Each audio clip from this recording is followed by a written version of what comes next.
Hello and welcome to Elena Meets the Author. I am your host, Elena Bose. This podcast explores how authors create a world that we want to escape into. Join me as we demystify the magic that keeps us turning the page. Today, I'm speaking with Ayelet Waldman about her 14th book, A Perfect Hand, which I loved.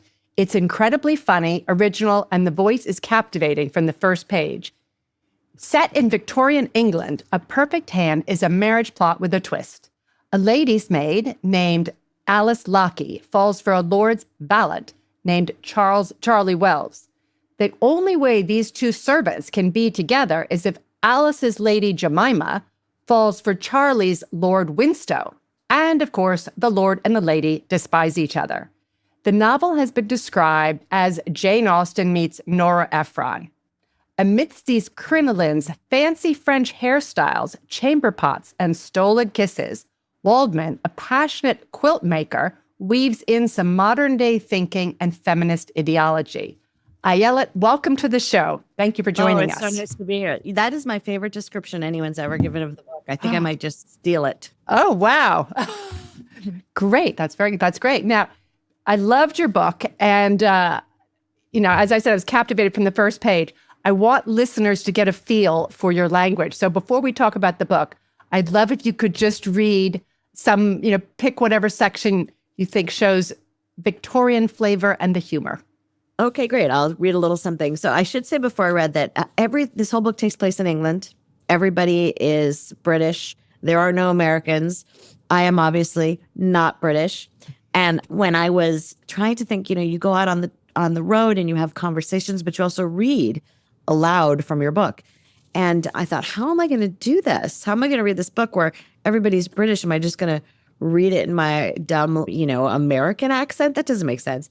So a friend of mine, the writer Nora Ephron, did a lesson with me, which you can actually see on Instagram and YouTube. I put it up there, which is ridiculous and hilarious, where she's trying to teach me how to speak with a British accent. And I failed completely. So I am not going to read this with the British accent. I'm going to read this as little old me American. So, okay. Alice then slipped a pair of gold-embroidered kid-skin slippers on Lady Jemima's feet. The slippers were the only element of the ensemble with which Alice was not entirely satisfied. She had spent upwards of an hour scrubbing, powdering, and perfuming them, but the delicate young lady's feet had an overpowering odor that took a tremendous amount of Alice's creativity and industry to suppress, and she worried that the slippers might yet stink. Shoes that might last Lady Jemima's far more homely and stout sister an entire season needed to be replaced after no more than 2 or 3 wearings, and by then their reek was such that Alice could not sell them on and would not have saved them for herself, even if they shared the same size. She passed them to the housemaids, who were glad enough to receive them, though even they winced at their odor. I loved it. That's great. Alice and, Lady Jemima's feet. Now, when you read it aloud, do you think of yourself as a Victorian narrator or Ayelet in costume?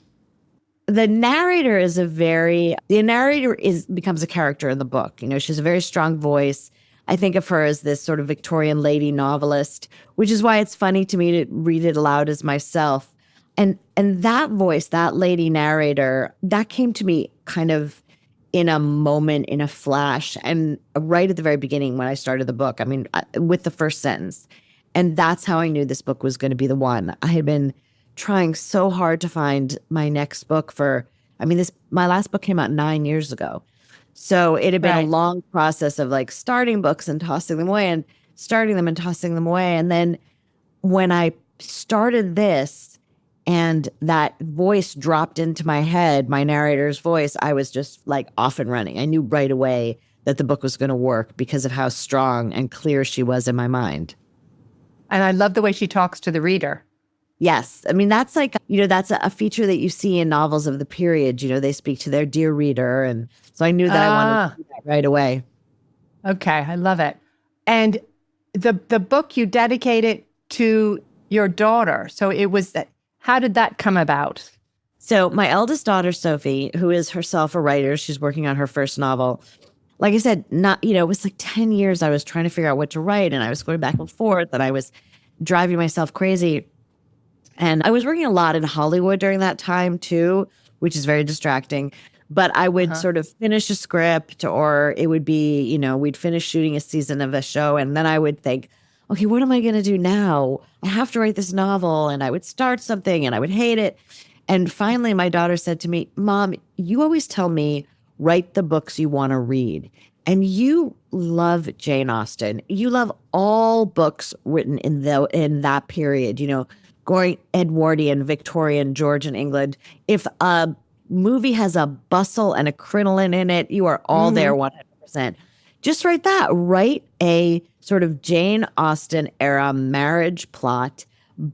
And then she said, make it about the servants, not the lord and lady. Make the people who fall in love the maid and the valet. And I looked at her and I just it really was like the proverbial light bulb. I just thought, yeah, oh my God, there's my book. And started it right away. I love it. And you did have, you had a couple twists. You had the main twist at the end, which we won't give away. And you have the narrator twist. Yes. Yeah. Did that come to you at the end, or when did that come to you? I don't want to give that away because but that is kind of in the writing. Like, there's this magical things happen sometimes when you're working on a novel where something changes for you, something clarifies for you. And sometimes it's at the very end of the process. And then you look at it and you think, oh my God, of course that's how it has to be. And then you think, okay, well, I better go back to the beginning and kind of lay the track for this.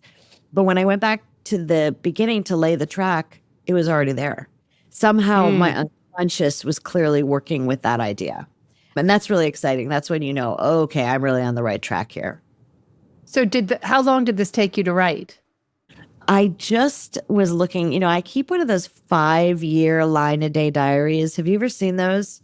They're really wonderful. Wow. Like, it's really just a line a day. You just write one thing. I haven't. And I was leafing through mine and I saw the day that I started and then the day that I finished.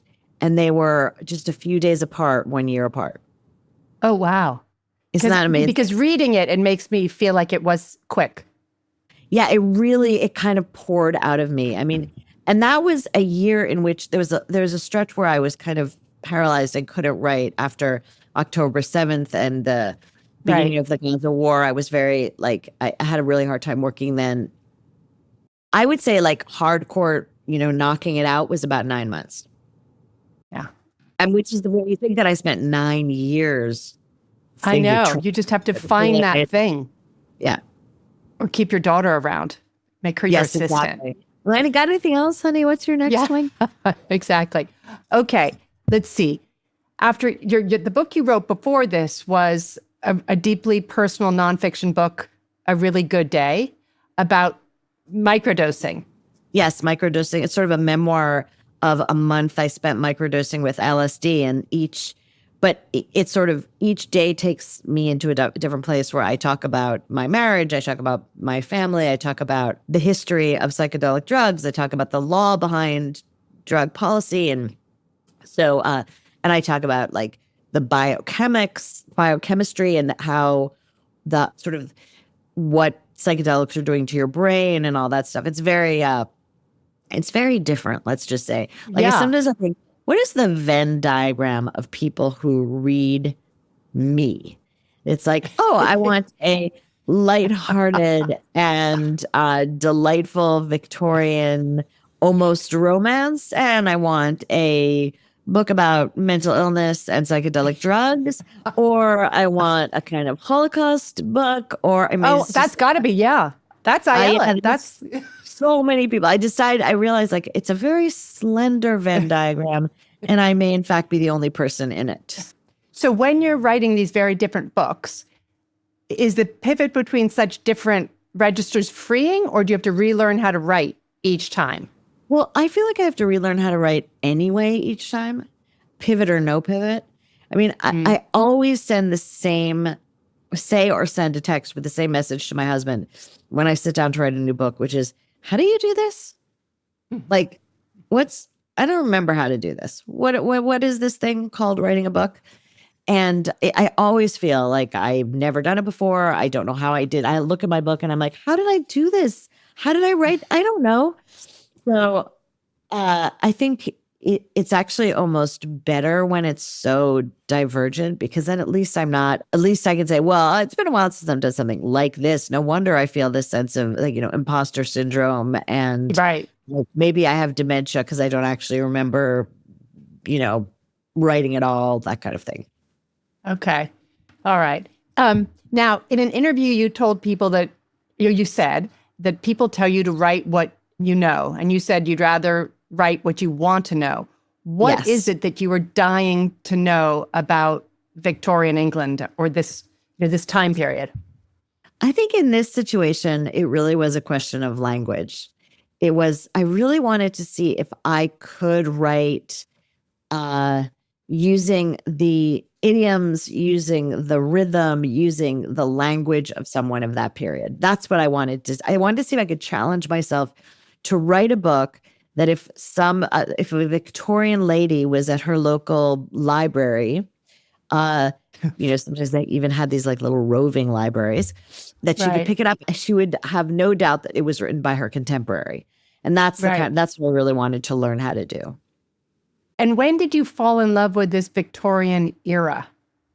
Well, when I initially started the book, I set it farther back. I set it sort of more closer to sort of the era that Jane Austen was writing. Regency? Yes, more Regency, and even like towards the end of the Napoleonic Wars.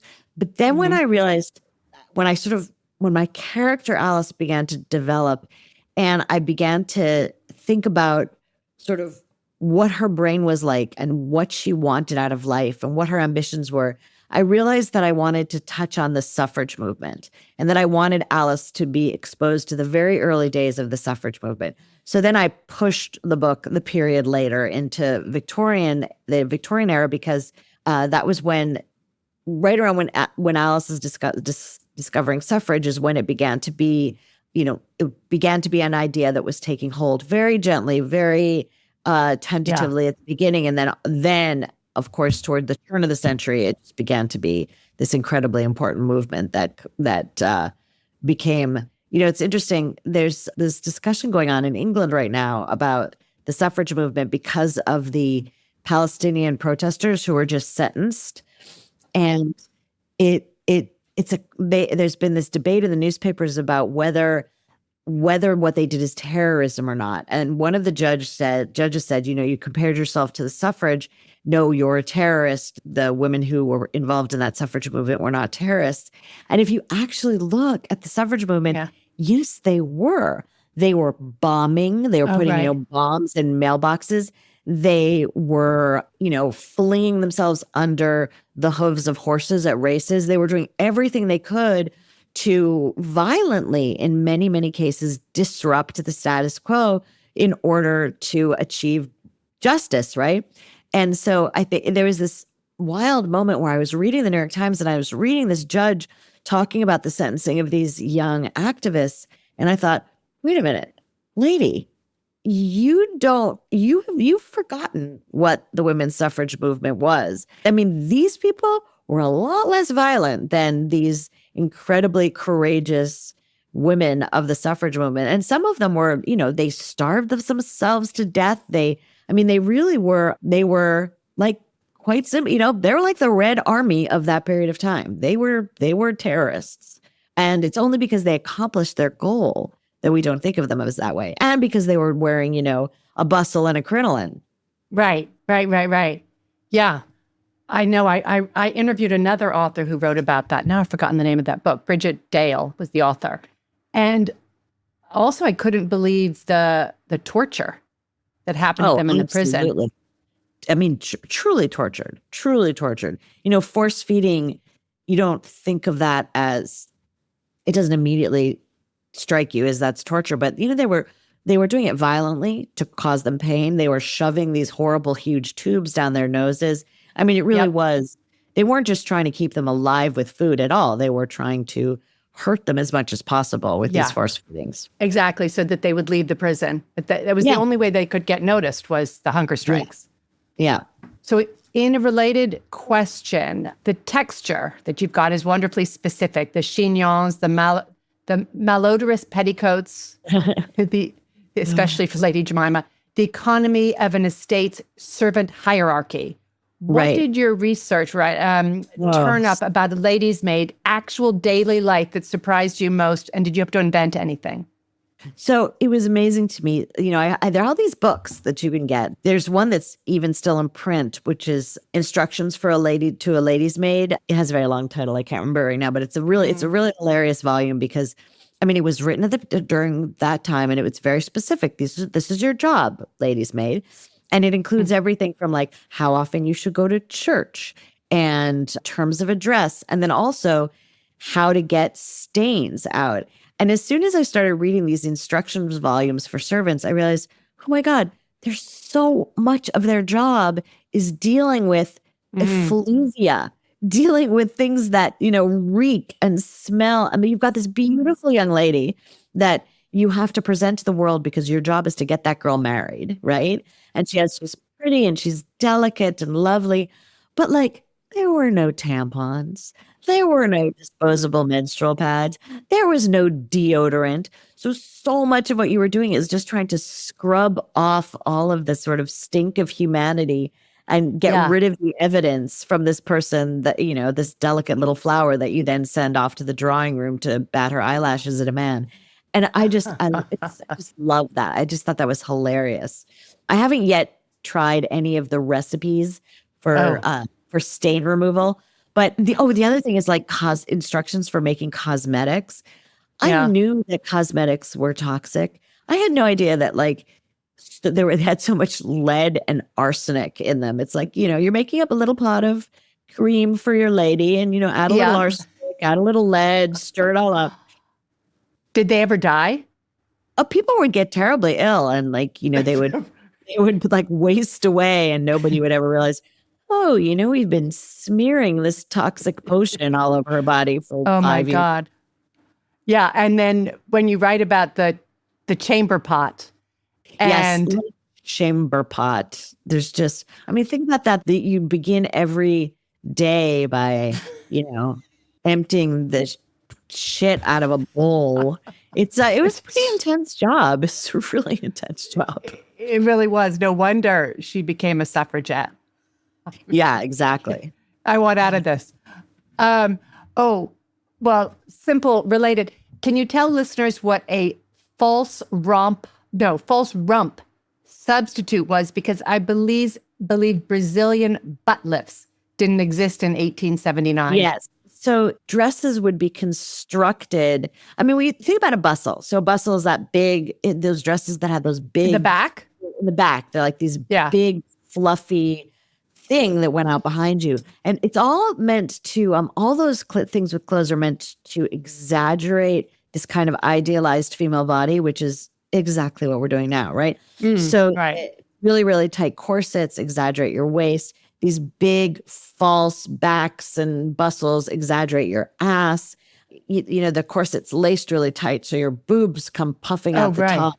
All designed to give this heightened sense of the female figure, to make it as close to this idealized hourglass as possible.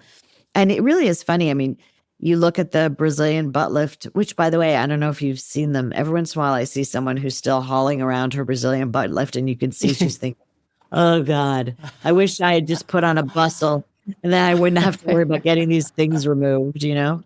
Yeah. Well, I'm in London, and so many people have had lip filler. It's really common here. Wow. It's everywhere. And it's like, wow. I mean, what's so funny to me is that stuff never looks real. I know. But I don't even think real is the goal. I've been thinking about plastic surgery a lot lately. Here's why. I look terrible this morning because I just rolled out of bed and I'm not a morning person because you're in England and I'm in America. So don't even look at this. But the other day I was reading a Dave Barry column. I mean, take you back to the 1980s. Yeah. David Barry, he was talking about this website where it'll take a picture of your face and then it'll tell you your face age, right? So I'm 61. I can't even believe I'm saying that, but I'm 61. So I was like, I shouldn't have done this first thing in the morning when I'm like drinking my coffee, right? But I'm like, I'm going to do this. I go to this website, it takes a picture of my face. It comes back and tells me I'm 67. And I'm like, what? What? So I'm so horrified. I just can't even like register this number in my head. Like I look 7 years older than I am, 6 years older. That's just not. But you did it in the morning with your cup of coffee? Yeah, like this. No. No makeup, no nothing. So I'm like, what does one do in these terrible circumstances? And then I thought, should I get a facelift? No. Yes. No. So I started Googling facelifts. Never in my life should I get a facelift? But I'm like, well, let's see what would happen. And why did I even start on the? So I'm looking at all these people who have facelifts, and I realize it's not like they don't look young. They don't look old. They don't look young. They look sort of this weird alien agelessness, right? I was going to say Their Martian. faces, yeah, they're like those puffy lips and with their cheeks, and so it's like you're getting all this plastic surgery not so that you can look younger, really, but so that you can look like one of those weird figures that walks through the streets of London with the hugely puffed up lips. That was my epiphany, and so I decided, also because I'm cheap, I'm not going to get a facelift. In Hollywood, you must see it. Oh yeah. Yeah, all the time. I mean, it's really, like I said, I've written screenplays and a lot of teleplays and stuff. And it's hard when you're casting because there's these amazing actresses or who used to be amazing, but they have no expression in their face. They're just completely, frozen faced. And how do you work with someone like that? How do you? You can't. It's impossible. Like how do you get? You could have the most expressive voice in the world, but if your face is a mask, you're not getting it across. And it's, as for, the writer or the producer, it's so frustrating because you know that there's deep emotion in there, but they're not expressing it. The audience is not going to feel it. I don't know why these women do this. I mean, some of them are incredibly successful and people keep casting them. I mean, Nicole Kidman never stops being famous, but I'm just like, I would love to find out what age her app is telling her. Probably 14. I think we're more or less the same age, and so she's coming back at 11. I'm coming back at 67. or else the app is going, no, we have we cannot compute. This does not register as humanity. You need to speak to Elon Musk. You must live on another planet. Okay, you keep getting. I keep sidetracking you. This is what it's like to talk to me. You keep sidetracking me, but in a good way. Okay, back to the book. Can you tell us about the four main characters? Miss Alice Lockey, Lady Jemima, Charlie Wells, and Lord Winstow. So Alice is our primary character, although we are in the mind of Charlie as well. He's a point of view character as well. So Alice is, she's a very unusual person because she grew up as the daughter of a tenant farmer on this very large estate. And her mother had been a housemaid before she got married. So she also went to be a housemaid. And the thing about we're talking about hierarchy of servants in a manor house, there's a very rigid hierarchy. And they're upper servants and they're lower servants. And the upper servants will be like the housekeeper, the butler, the valet, the lady's maid. Those are upper servants. And they would sometimes don't even take their meals or their tea with the lower servants. There might be like a big servants' table, but then they'll repair to the housekeeper's sitting room to take their tea separately. And the lower tier servants, the housemaids, the footmen, the gardeners, and all those people down there are just a very separate category. So Alice starts as a housemaid, and it isn't like a category. It's not like you get a promotion. You stay in your category. Right. She actually manages to leap out of her category. She actually manages, because she has a relationship with Lady Jemima, to become a lady's maid when she started as a housemaid, which already tells you so much about her ambition and her sense of confidence in herself, that she could make that leap. And her amiable personality, because Lady Jemima wanted her. And now Lady Jemima is a young woman. She's very, very pretty. She's fairly vacuous. She's been on the marriage market for a few years, which is too long, especially for someone as pretty and wealthy as she is. She has a very, very high estimation of herself and what she deserves in a husband. And yet she's also an interesting character because she does see and appreciate Alice in a way that a similarly vain girl might not. So she actually has enough difference in enough things that are different about her own personality that causes her to kind of pluck Alice out from this one category of servant and bring her in.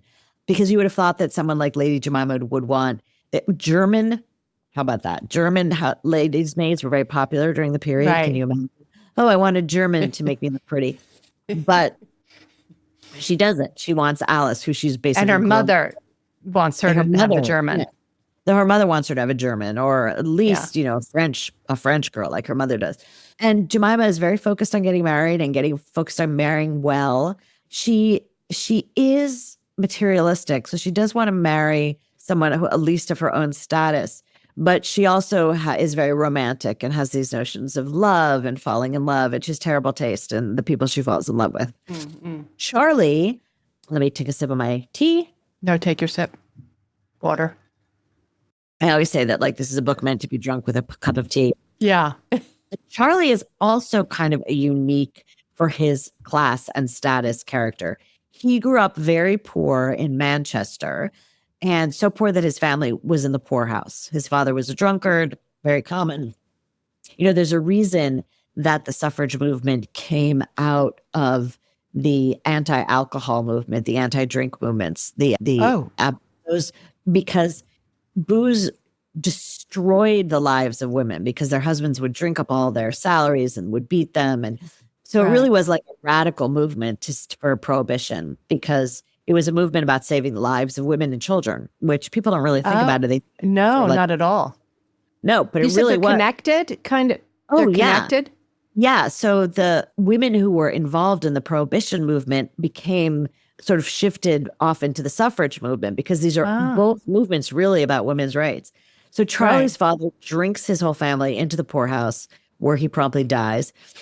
And Charlie, in the poorhouses of the time, if there was a teacher who had also gone bankrupt and put in the poorhouse, that teacher would teach his children. So Charlie sort of lucked into an education where he was, and then he was placed in a house as a boy, as a really young boy, as a sort of they always had these little servant boys running around doing things like, getting the coal and doing all these little tasks. I have often kind of the same tasks I gave my sons, little jobs around the house, a little rougher. Fetch me my socks. Yes, exactly. Fetch me. And then Charlie, like Alice, had this idea that he could be something more. And he is also amiable, and he's someone you want to spend time with. And he was working for a merchant, and I want to say ingratiated himself, but it wasn't manipulative like that. He's a lovely person, and he is smarter than you would think that a boy in his situation would be. And so the merchant that he worked for raised him up to the status of valet. So you have these two people who've already jumped class in an unusual way for the period. And then they fall in love. Now, the last character, Nigel, Lord Winstow, is this really odd duck. He is the son, sort of the surviving heir. He is a cousin, but his landed, very wealthy, aristocratic family is kind of inbred itself all the way to him, right? So he's just the last surviving person. He is also incredibly vain. He fancies himself a scientist, and he has decided that he's discovered that people who look like him and his family, that their features specifically are a sign of profound intelligence and the ultimate breeding. So he's always measuring with calipers people's. He's thinks he's writing this this definitive analysis of the relationship between facial features and intelligence. So he's always running around measuring the distance between their nose and their mouth and the size of their ears and all that kind of thing. And forehead. Yes. He's also very persnickety. He doesn't like to exercise. He gets very exhausted. He's a complete hypochondriac. So, he's always forcing Charlie to, make him various unguents and treatments for all of his real and imagined ailments. So, yeah. And I loved it when he was measuring Charlie's face.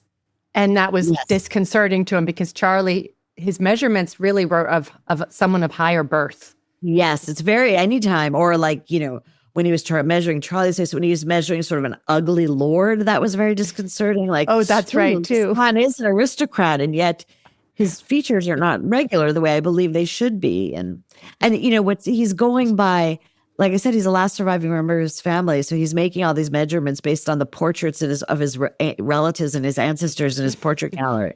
So he's relying on the fact that the artist to show him exactly what these people looked like, which is not not necessarily. And this wasn't all Whistler. Let's just say the artist. This was all completely in your imagination. There wasn't somebody that did very clever. I mean, they did. People were very busy measuring skulls and things like that, and during that time, there's a lot of racial science to prove that white people are superior by measuring the size of their brain and their skull and all that. But I think Charlie is the only one who's really lit on that facial feature as diagnosis of intelligence and sophistication and breeding. No, that was great. Okay, let's see. So I listened to in an interview that you said you spoke to some experts on Victorian England. What did they help you get right that you couldn't have found on your own? And were there words or turns of phrase that you fell in love with that you knew you had to find a place for them in the book? When I started, I reread Jane Austen every year, not Northanger Abbey, but I reread the rest of Jane Austen every year. I've been doing it forever. And I read a lot of other books of the period. And nowadays I listen to them. I listen to them while I quilt, which is really amazing. And I'll just, as an aside, my favorite reader of books of the period is Juliet Stevenson. She reads all of Jane Austen. She reads all of George Eliot. She reads Dick. I mean, she's the most talented audiobook narrator out there. I just think she's incredible. And when they were choosing an audiobook reader for A Perfect Hand, I was such chutzpah. I said, well, what about Juliet Stevenson? Assuming they would say, oh, please, not for you. And she read the audiobook. They're like, oh, that's a good idea. And she read the audiobook. And I didn't realize it was her. I mainly read the book, but there were parts that I listened to. Sometimes she's really good. I didn't know it was her. I didn't clock it. I just couldn't. I've never before listened to one of my audiobooks. I hate hearing my own reading. I just don't like to. Once I finished a book, I don't like to look at it again. But I listened to the whole book, and just because she was reading it, I was just transported. So when I started this, I had a notebook where I wrote down turns of phrase in different books that I was reading or listening to. And it filled up very quickly. And there are all these little sort of phrases that are Britishisms or phrases of the period or kind of anything that struck me as really different than the way we would say it now. And I had this long list, and I would frequently look back to it when I was writing and say, I wonder if I could is there a place I can insert that? Is that description, is that word something that I could use? Is that little phrase something that I could use? So I did a lot of that. And listening to audiobooks is really, really good because you hear the voice in your head. And then I was terrified that there would be, there are Britishisms. I mean, you live between London and New York, so Northeast. You know. Yeah. I mean, there's just this way that these little tells that you can know whether someone is English, even if you just in writing, even if you hear it. And I remember once one of my favorite writers who's British wrote a book set in America with American characters. And it's a beautiful, brilliant book. It's one of my favorite books. I'm not going to tell you what it is for obvious reasons. But there's one moment in the book where one character rings another character instead of calls them. And that was so jarring to me as a reader. It was kind of, and I really was afraid that that would happen, that it wouldn't be like some complex turn of phrase, but it would be like a little tell like that, like a little word that I didn't even know or notice was an Americanism or a tell of the period, an anachronistic word or phrase. So the first thing I did is I had this Victorianist, a scholar who was actually American, Zadie Smith, had written this book called, this great book, which I don't know, have you read it, called The Fraud? Oh, so good. Oh, that was, I haven't, but I remember. Highly recommend that. So Zadie had written The Fraud and had used this Victorianist to make sure she got all those details right, which I needed to do too. So she recommended this woman to me. And she went through and she gave me a tremendous amount of stuff about details. She's the person who told me about the Christmas balls. These servants' balls would always have these, in these manor houses, they would have Christmas, the servants' ball would happen at Christmas and it would be this big deal. So she found any anachronism that didn't fit the right period. She also helped me with other details. Oh, she read your drafts. Oh, yeah. A couple of them, and was very, very attentive. Nice. I made her a really nice quilt as a thank you. She was amazing. And then I had a couple of young graduate students from Cambridge. I hired them because of their knowledge of the period, but I mostly hired them to catch any Americanisms that were in the book. I think they caught the vast majority of them. Part of the problem is they were young, they're college students. And young people the world over have started to sound the same. They all sort of sound American. They, because of their presence on social media, their language is kind of merged in a way. So I hope they didn't miss anything. But their specific job was to find Americanisms in the text that would be, if they were anachronistic to the period. So I did that. I had a good copy editor too, who found some stuff, called my attention to some things, and then I would be like, an American copy editor, an American copy editor at Knopf, and right. But she was great, and there were definitely things that she said, "Is this right for the period? Is this, Yeah. Okay. Yeah. It's it reads very smoothly. I didn't sense anything, but I'm now going to listen to the Audible. It's so fun.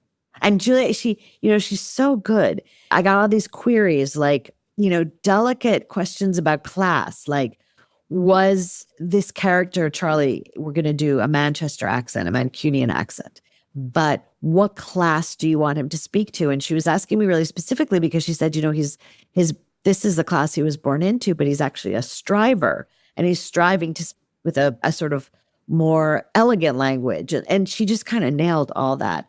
I mean, at one point she said, I'd like to read this character in a younger voice. And I'm like, great. It was amazing. Wow. Fantastic. So the title carries a double meaning, a perfect hand. Can you talk about that? We've got the Victorian ideal of a perfect hand and matrimony. Yeah. So it's your hand in marriage, obviously. Yep. It's a hand of cards, like these are two people who have been dealt a certain kind of card, and they're basically trying to manipulate their employers into falling in love. So it's sort of like what the cards you were dealt. And then there is this concept in Victorian England specifically, and also before, but it's this idea of a perfect hand. Like a lady should have a beautiful hand, and a perfect hand is white and it's plump. And it should evince even though these women, whatever class, were doing needlework day and night. And, you get a callus when you're embroidering all the time or cross-stitching or whatever. But you shouldn't even the upper class were needling. Yeah. They were always making cushion covers and fire screens and all this stuff. Right. A lady, would have something to do when she was sitting around. But there should be no evidence of your work in your hands. You should have these very delicate, perfect hands. And the thing is, Jemima does not. Jemima is like, she's a falconer and she's a horsewoman, and she does not have a delicate hand. But Alice, if she didn't have to work so hard, if she wasn't scrubbing and, doing all the work that didn't have a working woman's hand, has a very shapely and beautiful hand. I got the idea. I was looking for a title because my initial thought was to call it The Marriage Plot, but Jeffrey Eugenides got there before me, unfortunately. So I was talking with my friend Courtney Sullivan, who writes under the name J. Courtney Sullivan. She's a wonderful novelist. Uh-huh. I think her most popular book is called Maid, but I'm not sure. And I was talking to her, which sort of batting ideas around for a title, and she told me about this concept of the perfect hands. And I'm like, oh, there's my title. Yeah. No, it is perfect. It really is. So you've got the unmarried Aunt Bennet, a wonderful line early on that she compares matrimony to a bumpy toboggan slide you have to ride to the bitter end. And in your acknowledgments, you credit that line to an 1889 magazine competition asking women, why am I a spinster? So first question, how much of the book is salted with real Victorian women's voices like that? And second, go ahead, answer that one. So, because I did so much research, and when I found that the sort of like a column in this newspaper, this newspaper where that was, I knew I had to grab that. I knew I had to steal that. I had to give it to someone. And it's amazing the things these women were saying about marriage, the insightful and also funny description of marriage and why they aren't married, because, it was sort of incomprehensible why a young lady would not want to be married. And these women were like, the way they described it was so delightful. So I knew I wanted to grab that for Aunt Bennet. There's some other, there's some speeches given by leaders of the early suffrage movement that I put in the mouths of other people because they were so perfect and wonderfully written. I tried to make sure if I stole something, you can see it in the acknowledgments. Yeah. Okay, true. So I used some of that. And like I said, that list of words and phrases that I kept for so long during the course of writing that I took from all sorts of different books and things. This is definitely the book you were meant to write. It'll be interesting. The book comes out, I'm not sure when in Britain, but it'll come out pretty soon, I think. And I'm really interested to see what my British readers think about it. Like, do they if they're going to catch things that I didn't notice? And I don't know. I mean, I've lived here a long time. I didn't catch a single thing. Good. Do you find yourself sort of speaking with a British accent a little bit? No. You don't do that Madonna thing? No. In London, invariably, my kids call me an accent sponge. So if I'm on the phone with customer service, at some point I start talking to whoever's whoever I'm talking to, which is a really dangerous proposition because sometimes if it's customer service is based out of Bangladesh, you sort of sound like a crazy racist because you're suddenly you have a lilt. So it's really, or in the South, I'm like, all right, honey, thank you so much. It's terrible. I'm not doing it on purpose. Very funny. And so when we're in London, my kids are like, oh, mom, sorry. That's funny. Yeah, I have a 3-year-old granddaughter, and she can, if I ask her to say something the way her mother said, well, she's got an English accent like my daughter, but the husband's very American. She can do both. She does without, she's only 3. Oh, there's nothing as cute as a little girl with a British accent. It's just adorable. So several reviewers have noticed that the book feels of 2026 and of 2 centuries ago, all at once. What do you want most that readers recognize from their own moment now in a story set in 1879? Well, one of the most important things that I was going for was I wanted to give people a break. I wanted to give people, we have this, when we talk about escapism, we talk about how we think of that as in a sort of pejorative way. Oh, it's escapist literature. It's my guilty pleasure. I wanted to give people some delight in their lives because things are so hard right now. So bad. So I wanted the book to be delightful. I wanted you to enjoy yourself. I wanted it to be funny. But then also there is this serious element to it, this kind of blossoming in Alice's mind of, her role in the world and the role of women in the world. I did not know when I wrote this book that the issue of women's suffrage would actually be in the press, that there would be a significant movement in the United States of America to take the vote away from women. There was recently at one of those turning point conventions. All of these young women who were saying that they would gladly give up the right to vote because they believe that there should be one vote in a family and it should be the husband's. So this is now? There is, and these people have the ear of the White House and of Congress. So we have a movement in the United States to take away a women's vote. I mean, crazy. Yeah, that wasn't on my bingo card. I did not anticipate that these people would actually the prescience of A Handmaid's Tale. I mean, really, I don't think even Margaret Atwood knew she was writing. I don't think she knew she was writing a story about the inevitable future of the United States, but it appears like she did. So that piece of it, I did not intend, but it certainly turns out to be of the moment. Yeah. Hopefully it's brief. Wouldn't that be nice? But who the hell knows where we're going next? Yeah, I know. That's why this book is so great. The whole delightful thing, the escape. I think that people really want that now. I know I do. I feel like if we don't allow ourselves moments like that, if we don't allow ourselves periods of joy, we're not going to make it through this. When things become overwhelming, I'll go into my quilting studio and I'll spend a few hours just quilting, listening to an audiobook, sometimes listening to music.